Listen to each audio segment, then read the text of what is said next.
दुनिया भर से सनातन धर्म की सारी खबरों से रहना चाहते हैं अपडेट, तो सब्सक्राइब करें द साइंटिफिक हिंदू को। जब से नमित मल्होत्रा की रामायण का ट्रेलर आया है,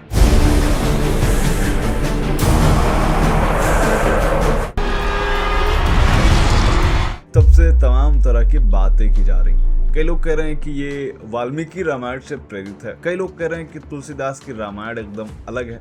हालांकि ये बात बिल्कुल सत्य है। जो रामानंद सागर की रामायण आई थी वो एक सीरियल था, नाटक था। उसमें तमाम घटनाओं को कुछ चेंज किया गया था, लेकिन जो असली वाल्मीकि रामायण थी उसमें तमाम चीजें बिल्कुल अलग दिखती। और आज हम उसी वाल्मीकि रामायण की बात करेंगे और उनमें से कुछ प्रमाणों की बात मैं आज करने वाला हूँ। दोस्तों, क्या आपने कभी सोचा है जिस इतिहास को हजारों साल पहले लिख दिया गया, उसकी दिशाएं, उसके रास्ते, उसकी जगहें आज भी नक्शे पर बिल्कुल वैसी ही क्यों मिल रही हैं? आखिर एक ऐसा समय जब ना तो कोई टिक था, न नासा थी, न सैटेलाइट थे, आखिर ऐसा हुआ तो हुआ कैसे? जो लोग रामायण को कई बार काल्पनिक कह देते हैं, एक कुतर्क देते हैं कि स्पाइडरमैन मूवी में न्यूयॉर्क एग्जिस्ट करता है, इसलिए स्पाइडरमैन भी असली, ऐसे कुतर्क दिए जाते हैं। आज जो वीडियो में मैं आपको बताने वाला हूँ वो आपको हैरानी में डालने वाला है। दोस्तों, वाल्मीकि रामायण में जब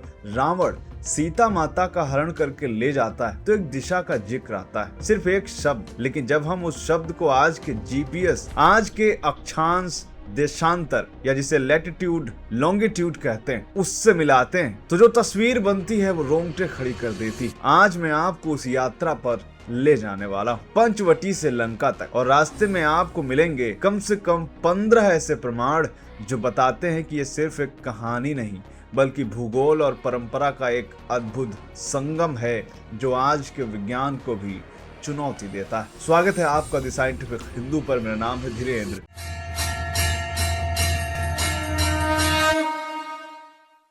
चलिए शुरू करते हैं। दोस्तों, महाराष्ट्र के नासिक शहर में गोदावरी नदी के किनारे एक जगह है, नाम है पंचवटी। पंच यानी 5, वटी मतलब बरगद के पेड़। यहीं वो 5 विशाल वटवृक्ष आज भी खड़े हैं, काला राम मंदिर के पास। वाल्मीकि रामायण के अरण्य कांड में वर्णन है कि श्री राम, सीता और लक्ष्मण ने अपने वनवास का एक हिस्सा यहीं बिताया था और यहीं आज भी है, बाकायदा श्लोक है। और यहीं पर आज स्थित है सीता गुफा। एक सक्रिय सीढ़ी से नीचे उतरते हैं तो अंदर ये गुफा मिलती है। ये वही जगह है जहां सीता माता भगवान शिव की आराधना करती थी। अब यहीं से प्रमाण नंबर 1 की शुरुआत होती है। पंचवटी का भौगोलिक नाम आज भी वही है जो हजारों साल पहले था, 5 वट वृक्षों की भूमि। और तो और एग्जैक्ट उसी जगह, उसी दिशा, चारों तरफ की जिन दिशाओं का वर्णन था उसी जगह पर यह जगह है। सीता गुफा आज भी इसी स्थान पर है जहां से परंपरा कहती है कि रावण ने हरण किया था। और यहीं से शुरू होती है वो दिशा जिसकी बात हमने की थी,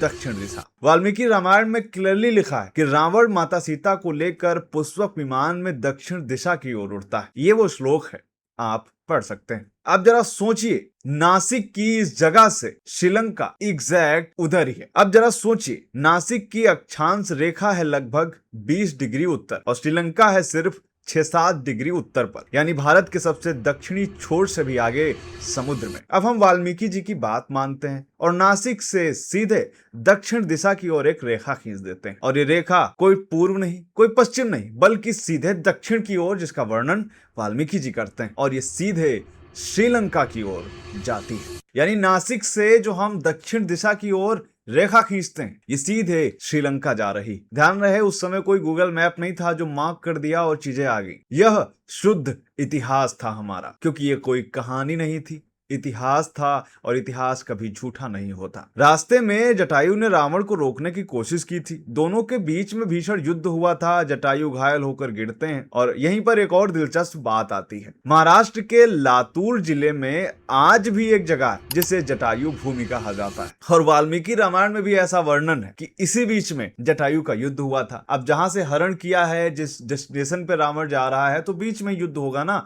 और नासिक से लंका के बीच में ये जो जगह है ना, यहीं पर है। सेम उसी दिशा में ये जटायु भूमि पड़ती है। यहीं पर जटायु से भगवान श्री राम मिले थे और अंतिम सांस ली थी। ये जटायु भूमि लातूर में है और आज भी उसी नाम से मौजूद है और ये घटना हजारों साल से एक दूसरे से जुड़ी हुई है। कहानी आगे बढ़ती है। सीता माता ने रास्ते में अपने कुछ आभूषण नीचे गिरा दिए थे। ध्यान रहे, ये वाल्मीकि रामायण में सारी चीजें मेंशन है। नीचे सबूत दे रहा हूँ, आप जा करके आराम से पढ़ सकते हैं। उन्होंने आभूषण गिराए थे ताकि कोई निशान रह जाए।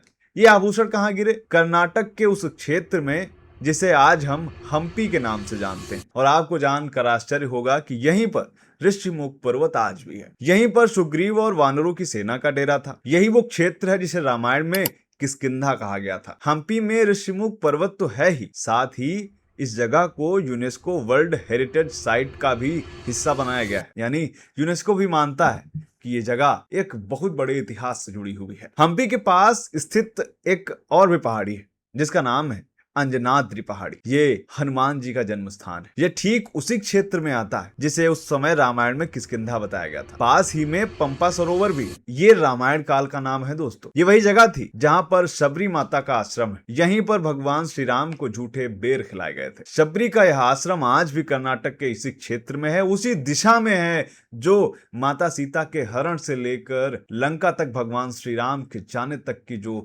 यात्रा थी, उसके बीच में जो तमाम घटनाएं हुई थी, भगवान श्री राम ने लीलाएं की थी, वो सारी चीजें आज भी हैं। क्या ये सिर्फ संयोग है? अभी और रुकिए, आगे और भी सबूत आपको देता हूं। शबरी आश्रम को आज भी कर्नाटक के इसी क्षेत्र में इतिहासकारों द्वारा चिन्हित किया गया है। अब हम वानर सेना का सागर तक का जो सफर था उसकी भी बात करते हैं। किष्किंधा से कर्नाटक और तमिलनाडु होते हुए सीधे समुद्र तट तक भगवान श्री राम और वानर सेना बढ़ती है और ये जगह है रामेश्वरम। रामेश्वरम आज भी भारत के सबसे दक्षिणी छोर पर स्थित है, ठीक उसी पॉइंट पर जहां से समुद्र पार करके श्रीलंका की दूरी सबसे कम है। यहीं पर भगवान श्री राम ने शिवलिंग की स्थापना की थी जो आज भी यहाँ पर मौजूद है। आज भी इस जगह को भारत के 12 ज्योतिर्लिंगों में से एक माना जाता है और मंदिर की स्थापना की कथा सीधे रामायण की घटना से जुड़ी हुई। जितने भी रामायण आप देखेंगे इस घटना का वर्णन है, इस जगह का भी वर्णन है। आप सोचिए कि क्या अगर ये सिर्फ कहानी होती तो ऐसी चीजें एग्जिस्ट करती?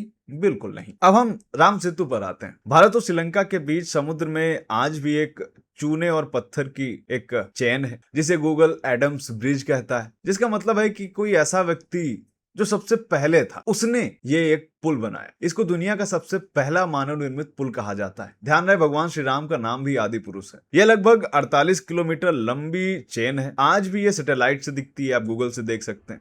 ये रामेश्वरम से मन्नार द्वीप तक है, यानी श्रीलंका तक। अब ध्यान देने वाली बात है कि क्या उस समय अगर ये सिर्फ कहानी होती तो क्या उस समय सैटेलाइट था? कैसे पता चला कि समुद्र में इतना लंबा एक मार्ग है? क्योंकि ये इतिहास था। अब हम लंका में भी चलते हैं। समुद्र पार करके श्रीलंका पहुंचने के बाद एक बहुत बड़ी घटना आती है, वो है अशोक वाटिका की। यहाँ पर माता सीता को बंदी बनाकर रखा गया था। आपको जानकर हैरानी होगी कि श्रीलंका के नुवारा एलिया क्षेत्र में आज भी सीता अम्मन मंदिर है जो सीधे इसी घटना से जुड़ा हुआ है और यह श्रीलंका के सबसे पूजनीय हिंदू स्थलों में से एक है। मंदिर के पास बहने वाली नदी में आज भी वो पत्थर दिखाए जाते हैं जिन पर हनुमान जी के पद चिन्ह हैं जो काफी बड़े हैं। ये वो तस्वीरें हैं जो आप अपनी स्क्रीन पर देख पा रहे हैं। माना जाता है कि जब उन्होंने अपना विशाल रूप धारण किया तो उस समय ये पद चिन्ह छप गए और आज भी हैं। तो श्रीलंका में आज भी कई ऐसे स्थान हैं जैसे रावण एला झरना है, रावण गुफा है जो स्थानीय सिंघली और तमिल परंपरा में भी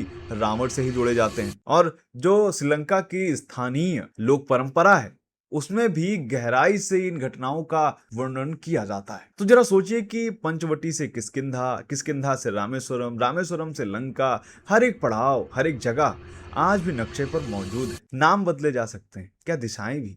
और सोचिए जिस दिशा का वर्णन हजारों साल पहले हमारे रामायण में कर दिया गया, आज भी उस दिशा में बराबर रामायण के प्रमाण मिलते जाते हैं। ध्यान रहे, ये हमारी ऐसी सभ्यता है जिसको हमने आज तक संजोए रखा है और इसके लिए हमें किसी को प्रमाण देने की आवश्यकता नहीं। इसके प्रमाण जितने मिल रहे हैं उतने ही लोगों का दिमाग घुमा देने वाले हैं जो कि सनातन पर सवाल उठाते हैं। ऐसे एक नहीं बल्कि हजारों प्रमाण मौजूद हैं जो कि मैं आगे आने वाले वीडियोस में कवर करने वाला हूँ। तो ये था आज का वीडियो। मिलते हैं आपसे अगले वीडियो में, तब तक के लिए जय हिंद, जय भारत, वंदे मातरम।